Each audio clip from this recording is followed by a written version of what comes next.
Asal mula kota Surabaya.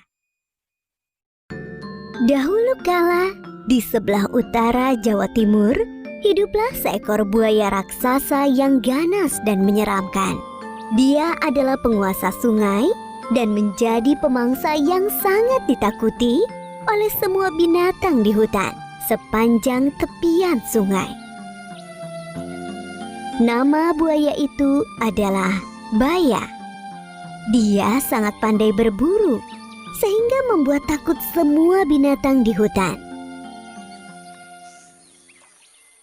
Sungai yang didiami Baya itu bermuara pada laut yang luas.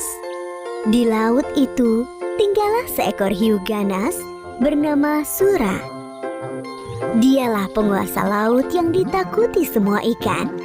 Akan tetapi, Sura merasa bosan hanya makan ikan setiap hari. Dia penasaran dengan sungai yang bermuara di lautnya. Suatu hari, dia jalan-jalan ke sungai itu. Di tepi sungai, ada seekor anak kijang yang sedang minum air sungai. Sura merasa lapar. Diam-diam, dia berenang ke tepian dan melompat keluar menubruk anak kijang itu. Sura gembira mendapat santapan yang lezat. Setelah makan anak kijang, Sura menjadi ketagihan. Keesokan harinya, ia berburu kembali di sungai itu dan mendapat banyak santapan. Semakin hari, Baya menjadi curiga. Karena semakin hari dia semakin kesulitan mencari mangsa. Dia pun menyelidiki sebabnya. Saat melihat Sura menangkap seekor anak monyet berenang di sungai, Baya marah. Baya menjadi marah. Hai Sura, apa yang kau lakukan di sini? Ini daerah kekuasaanku. Beraninya kamu merebut jatah makanku. Sura tidak takut kepada Baya.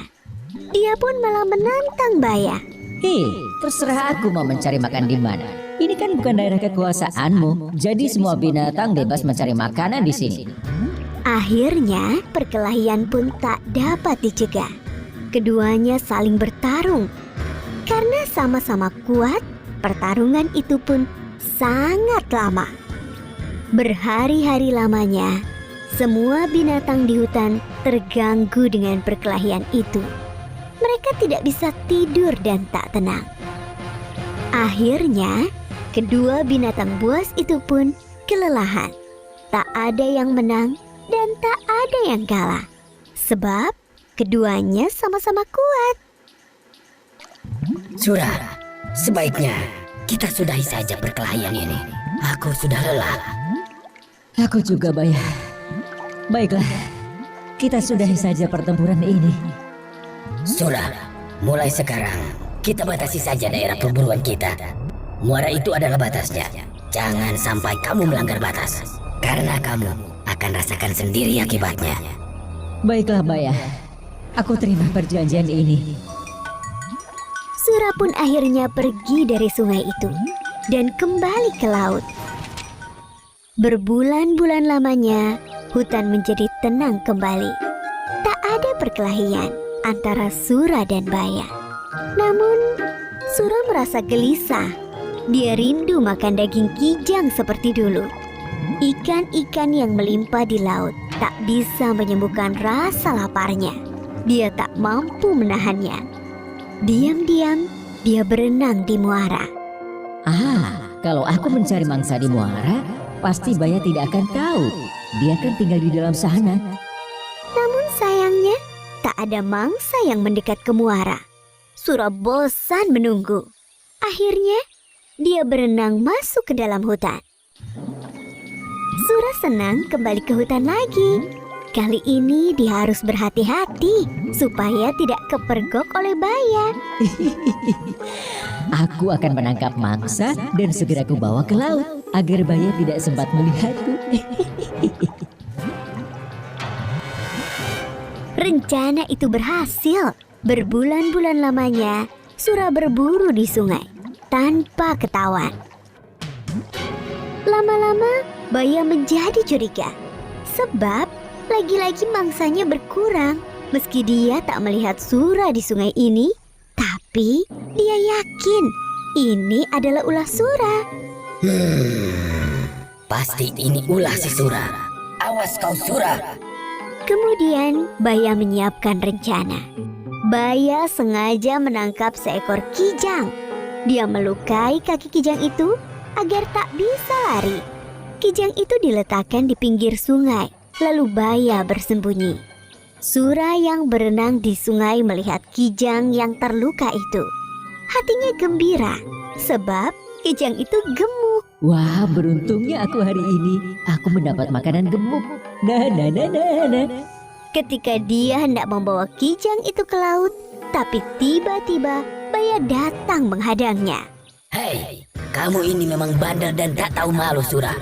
Serakah sekali kamu. Bayangkan, ikan-ikan di lautmu melimpah, tapi kamu malah berburu di tempatku. Hei Baya, kalau kau mau, kau bisa saja berburu ikan di laut.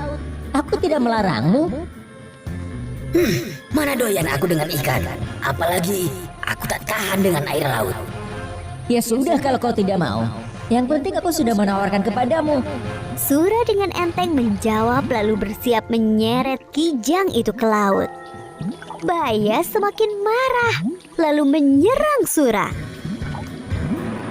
Hei, mau kamu bawa kemana kijang itu? Ya ke laut lah, akan aku makan di sana. Bawa ke sini kijangnya.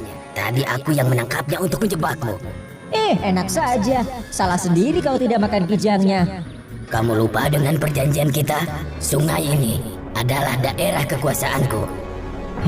Di mana ada air, di situ ada aku. Perjanjian kita itu konyol sekali.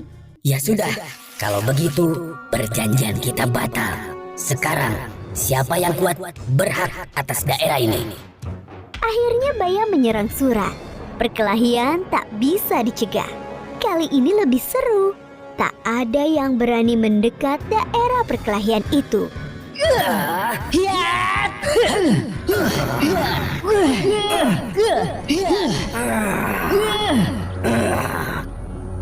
Sura selalu berkelit.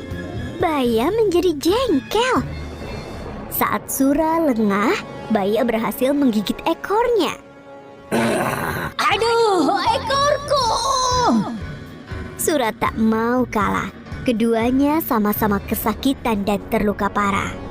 Namun, Baya tak putus asa melawan. Dia terus menggigit sampai ekor Sura putus. Sura sangat kesakitan. Dia pun lari meninggalkan Baya menuju laut.